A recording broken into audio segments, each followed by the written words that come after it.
নমস্কার। মন্ত্রের চেয়ে পাওয়া কোনো জিনিসেই নেই। একমাত্র মন্ত্রই আপনাদের সব শক্তি দিতে পারে বা সব কিছু জয় করার জন্য মন্ত্র হচ্ছে গুরুত্বপূর্ণ।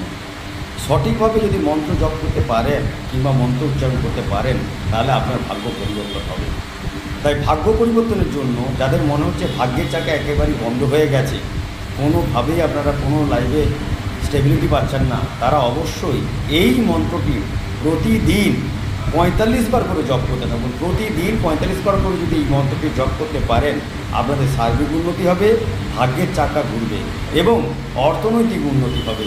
যারা প্রচণ্ড মানসিক ডিপ্রেশনে রয়েছেন, তারা এই মন্ত্রটি অবশ্যই জপ করতে থাকুন। এই মন্ত্রটি প্রতিদিন ৪৫ বার করে জপ করবেন। মানসিক শান্তি পাবেন, পারিবারিক শান্তি পাবেন, আর্থিক উন্নতি হবে এবং সার্বিক উন্নতি হবে। সার্বিক উন্নতির জন্য এই মন্ত্রটির গুরুত্ব অপরিসীম। প্রতিদিন করে যান আপনারা ৪৫ বার করে। নমস্কার, ভালো থাকবেন।